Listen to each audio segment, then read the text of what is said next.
person right there. That's great. A question, what are some characteristic features of Brahms' choral music? And we're going to go through his biography and influences and style as quickly as possible because I have 26 minutes of music that I want to play for you guys. I started out with 55, so let's see what happens here. So, biography, he's the third of the four great Bs, Bach, Beethoven, Brahms, and Britten. Those we were just talking about. Some people substitute Bartok for Britten. I prefer Britten. 1833, was born in Hamburg, Germany, began his musical studies with his father, who was a string bass player in the Hamburg Philharmonia. His father also played in dance halls and taverns, so Brahms grew up in dance halls and taverns and listening to that kind of music, which has an impact on his secular music. 1840, began piano lessons with a local teacher. 1843, 10 years old, first public piano performance. 1846 to 1852, he made a career of playing piano in theater and taverns.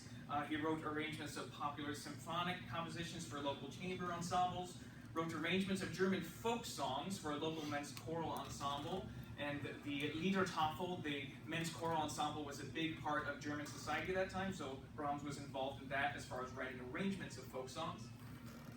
And he grew attracted to the Roma, that is, gypsy music played by the Hungarian refugees who had come to Germany starting in 1848, so grew a love for that music as well.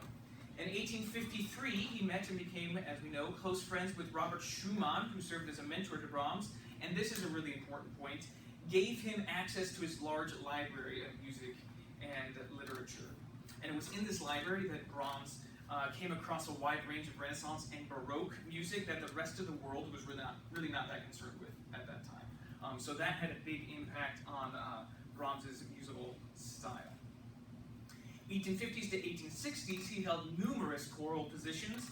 In 57, he was the conductor of the court choir in Detmold.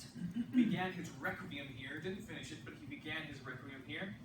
He met Arthur Schopenhauer, important connection here. He was a pessimist philosopher who believed that life gives more pain than pleasure. And we'll talk more about that in a little bit. In 1859, he founded a women's chorus in Hamburg. He composed the majority of his music for women's choir there. 1863, he was the conductor of the Vienna Singakademie, conducted numerous works of Bach here. He left after only 1 year at this position, and for the rest of his 30s, he accompanied recitals by the violinist Josef Joachim and singer Julius Stockhausen. So spent a lot of time just accompanying and playing music. During his 30s, though, he did compose several choral works with orchestral accompaniment, finished up the Requiem, Rinaldo, Rhapsody, Schicksalslied, Triumphlied. And then in 1872 to 1875, he was the conductor of the Vienna Gesellschaft der Musikfreunde. He conducted more works of Bach and some Handel. And these following years, he focused on symphonic composition for the most part, with some choral music, that choral music being the motets, Opus 74 and 110, Nenni, the vocal quartets, Opus 92, Zigeunerlieder, and Fest und Gedenksprüche. His fame really grew in these years following 1875. He was twice offered an honorary doctorate from Cambridge, which he refused both times. Don't know why. He was offered an honorary doctorate from the University of Breslau, which he did accept. He was given the honorary title Commander of the Order of Leopold by Kaiser Wilhelm. He was the German emperor. Essentially, Brahms was knighted, is what that means. And then he was made a free citizen of the city of Hamburg, which was a great significance to Brahms. Remember, Hamburg is where he was born, and typically this free citizen honor was bestowed upon somebody not from Hamburg, but they liked Brahms so much that they made an exception. They're like, we're going to give this to you because of your outstanding work that has brought honor and glory to your native town. And then post-1889 composed no choral music, and then 1897 passed away from liver cancer. He has a variety of sacred music and secular music, along with folk song and art music. He composed on a wide spectrum of simple and complex, thinking about that idea of musical accessibility and musical literacy, so maybe a little Zilker influence right there, but then also went more complex as well. Alves says, quantitatively and qualitatively, the part songs of Johannes Brahms are the consummate achievement of the romantic part song. Brahms concentrates on part songs for mixed and female choruses, both with and without piano accompaniment. He really does avoid partaking in the Liedertafel tradition, the male choral society's tradition. He has only one set of songs for male chorus, which demonstrates, at his time, the declining significance of the metalcore.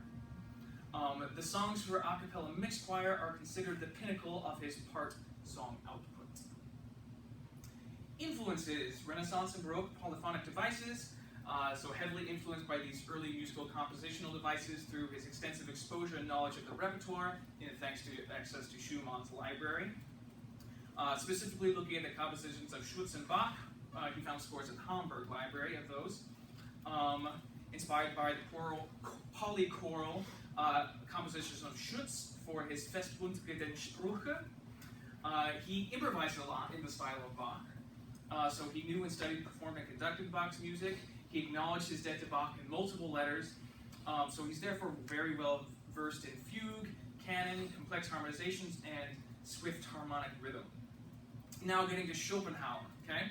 So Schopenhauer's philosophy of life pain is that existence is a task to be endured, and that the only hope of joy is after death. You see that to a certain extent, I would say actually a large extent, in his Requiem. Just the Requiem being kind of a celebration of passing on to the next life, as opposed to necessarily mourning death. We see it also in his first choral composition, Geistliches Lied, which says, "Do not allow yourself to tarry in mourning and weeping, because death is a good thing." And in his last composition in 1889, "Wenn wir in höchsten Nöten sein," has the text, "Although we are troubled morning until night, so we altogether call you to deliver us from fear and sorrow." Deliver us through death. And there are many compositions kind of in between the sense of death as the release and then also happiness. But for the most part, a lot of his choral compositions are focused on the Schopenhauer philosophy. Really the only works that are focused on happiness are the Triumphlied, the part songs, and the vocal chamber works. Reason being that many of those folk songs and vocal chamber works have folk texts, so they don't have as much death is good sort of philosophy. Though I was looking for a few pieces for today, some of the part songs do kind of have this tendency, which you'll see in the translations. He's influenced by Schumann, of course, shared his belief in the value of choral music, and then influenced by folk songs. I think it coincides with his nationalistic tendencies and put Zilker influence? Question mark right there. Last big page before we get to listening. Choral works fall into three periods. The early period, which is related to the study of counterpoint and work with the Hamburg Women's Chorus. His middle period was large choral and orchestral, and then his late period is mostly a cappella, though also some piano accompaniment works as well. His structures are based on motifs, canons, close imitation, and harmonic progression. The formal structuring of composition based on canon or close imitation appears with almost as much consistency as the Schopenhauer philosophy. So both of those are huge in his choral works. Early on, his canons were fairly strict, and then later on they became a little bit freer, just giving way to close imitation, not so strict in terms of canon. And there's also occasionally tonally ambiguous passages, but for the most part pretty tonal. He was very concerned with the relationship between text and music, specifically with the proper declamation of text, so accents being on the right syllables, and also used some word painting as well. Quote from the Grove: "Brahms creatively synthesized the practices of 3 centuries with folk and dance idioms and with the language of mid and late 19th century art music." One of the ways he does this is through dynamic shading. If you think of the classical tradition of like soft, loud, soft, like there's like tiered dynamics, Brahms is much more like, let's grow into it. It's kind of like an artist like shading between colors. It's that sort of idea, dynamic shading. You see that a lot. There's not really many instances of we're soft and then subito forte. There's a lot of just growth dying away. All right, let's do some listening. Both in your outline and here in the presentation, the pieces that we're going to listen to are highlighted in red. FYI. And in the score section of your drive, each set is one PDF, okay? And you will only find the pieces that are highlighted. You won't find the other pieces in your drive, okay? So it should be fairly straightforward to follow. Let's take a look at Fünflieder, Opus 41. This is his only set for male choir. We'll listen to only parts of a lot of these songs because many of them are strophic. So here is Geleit. Most of my thoughts I have put into the scores, so I'm not going to talk all that much. So here is Geleit.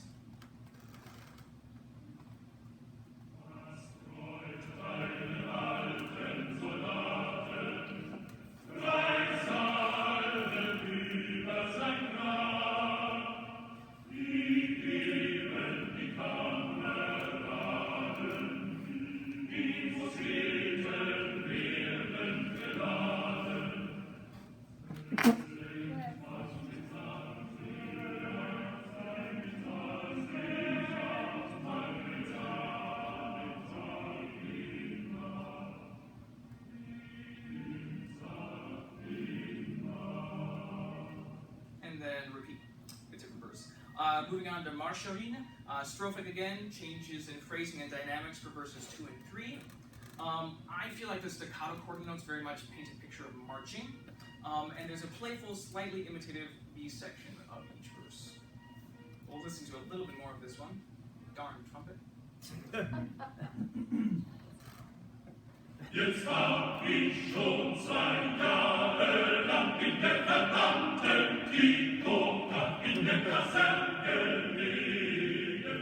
Nun schlage doch der Teufel rein, Kasernsalat will mich nicht sein.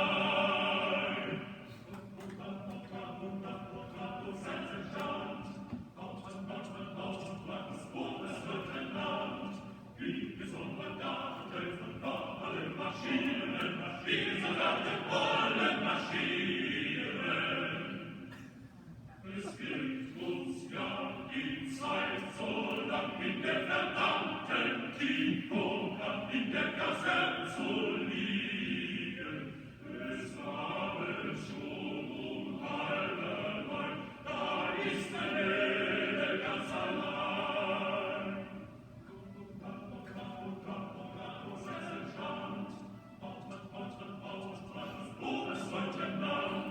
Wir Soldaten wollen marschieren, wir Soldaten wollen marschieren. So it's a fun piece.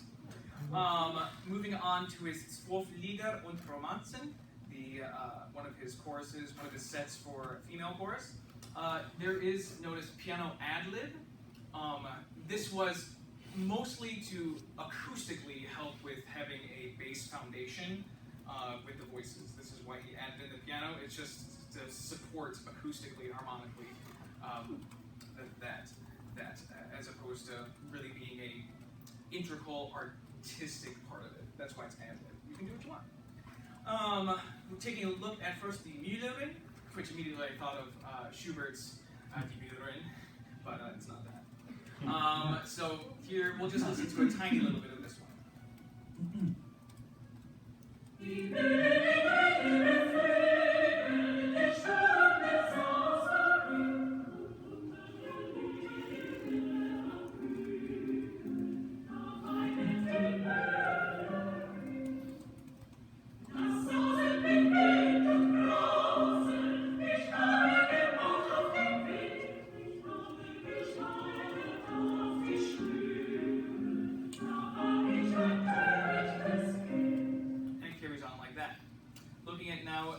Indianola.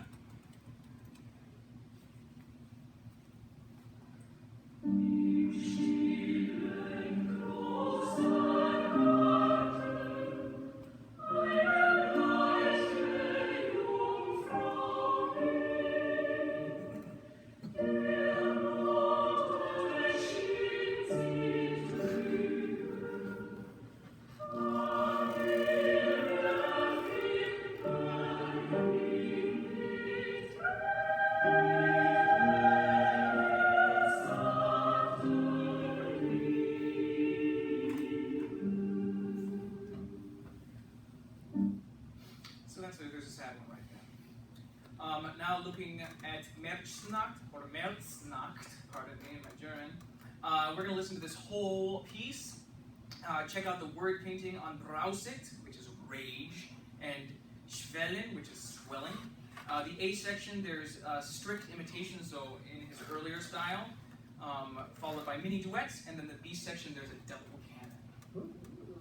Yeah.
Moving on to his mixed chorus pieces. Sieben Lieder, looking first at Waldesnacht. This is his most popular piece of this set. There's a question, and this was really a question for all strophic music, of how best to perform the verses to communicate the text as much as possible, to the best possible degree, given that they're all the same composition. So something to struggle with. The seamless voice leading in this really does create a rich and dark harmonies. It's great. So here we go. Waldesnacht.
Looking now at All meine Herzgedanken.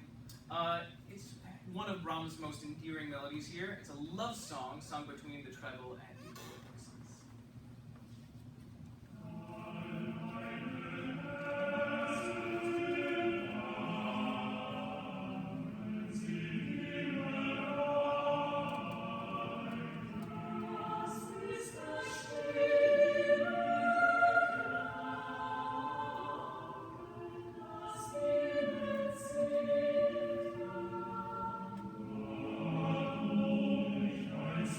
Far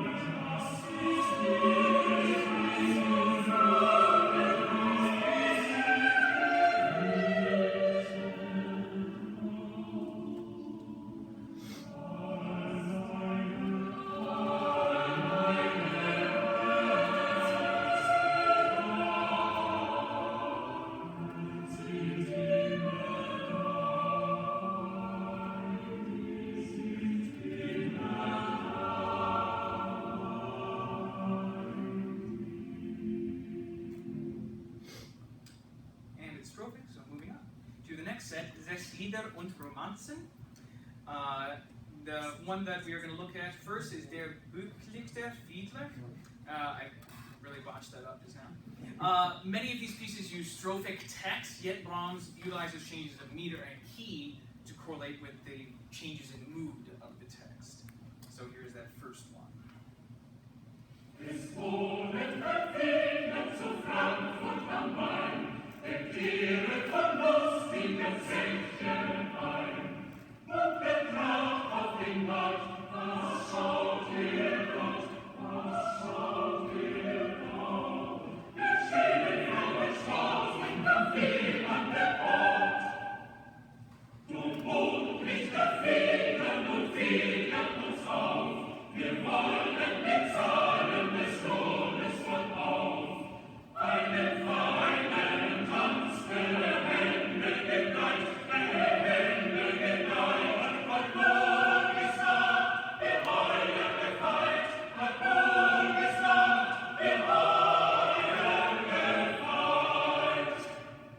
Der Geiger spricht, der Geiger spricht, der Geiger spricht einen fröhlichen Tanz, die Frauen tanzen mit Rosenkranz.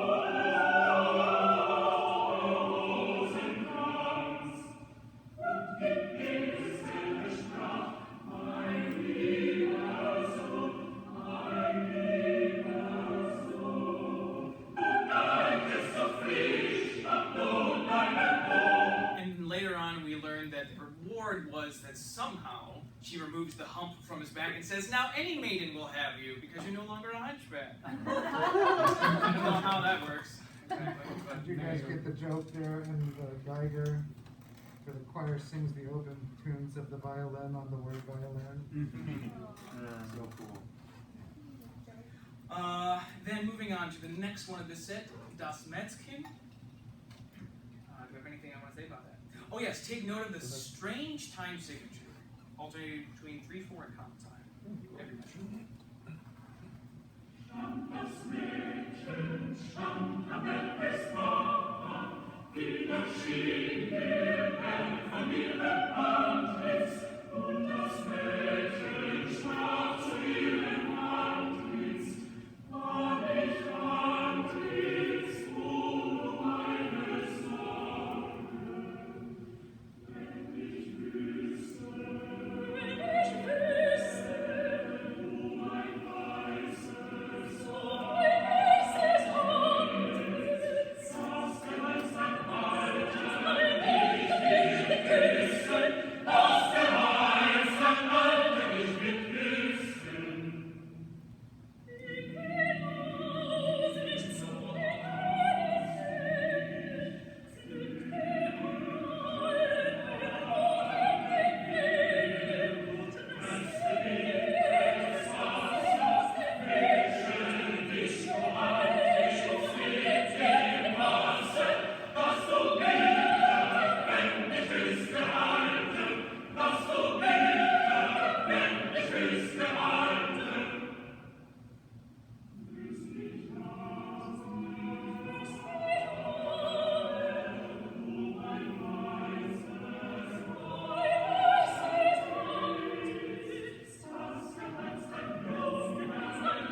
Then now moving on to some more secular a cappella. Fünf Gesänge. The texts of this set are all bittersweet and resigned, which is in line with the disposition of Brahms towards the end of his life. Notice the opus number, we're getting towards the end here. So first looking at Letztes Glück.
think there's one other piece in which I wrote this in, but this one too, I just feel like he's just resigned to the hopelessness. And that last chord is just like, yep, this is my life. So yeah. Looking at the next piece, Verlorene Jugend. Didn't practice this German, so it's kind of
looking next at their 14 Deutsche Volkslieder.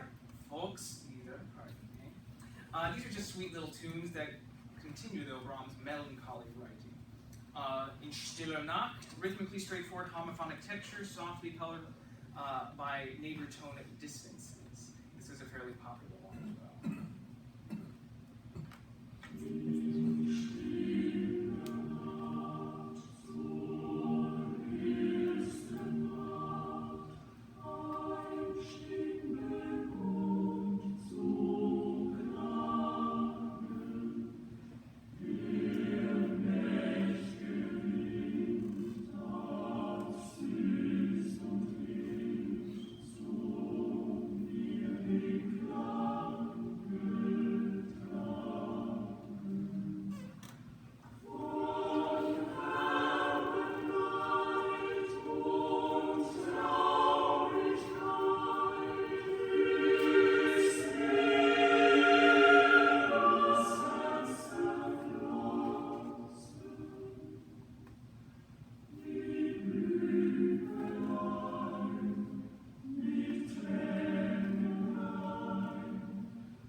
And now finally we get to pieces with piano accompaniment. These though, FYI, are all originally intended for just a quartet of voices, but they've all been performed chorally, so we look at them anyways. Taking a look at the first Drei Quartette, Opus 31, not to be confused with the Opus 64 of the same title. Looking at Neckarine. This is a courting song. The guy is pursuing the lady, and she's playing hard to get. Though, in my perspective, it's probably the right thing that she's playing hard to get, because as you'll see, the last line of text in each of the man's verses betrays what kind of man he is.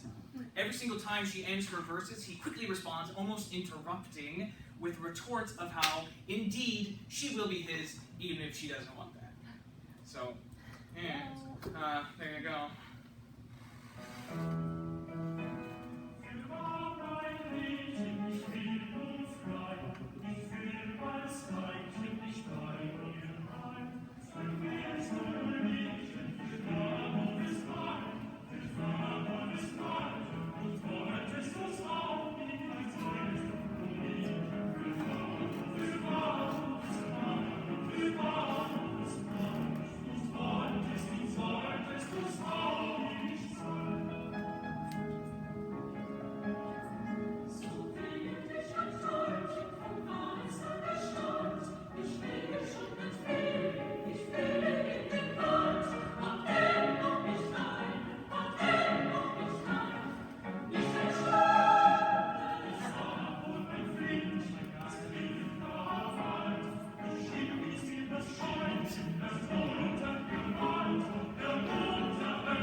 Next, looking at the Opus 64 on the Heimat. I wanted to play this whole thing for you because it's one of my favorites, but we don't have time for that. But we will listen to some of it. There's lots of imitation and harmonic changes, shifting tonalizations.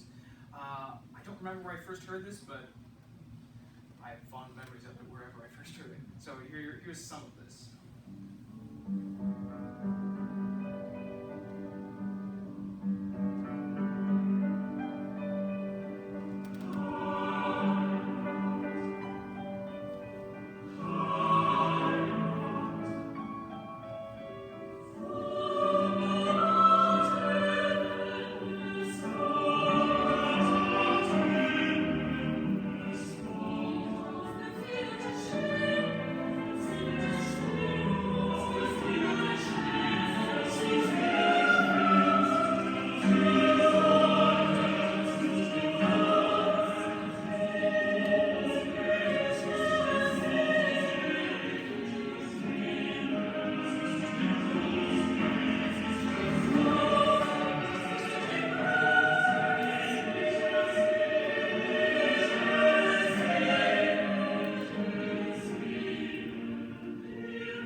soaring phrase comes back, and I encourage you to go listen to the rest of it, as if you have time, but go do that anyways, because it's really good. The Fiero Quartet is actually something you're going to listen to in DMCF 1, so we're not going to listen to that set. We're going to end with one of the Gypsy songs. Here's the last piece for today.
Answer to the question: while some of the part songs in vocal chamber works reflect Schopenhauer's philosophy of life pain, many of them present lighter topics, often owing to the use of folk texts or folk-inspired texts.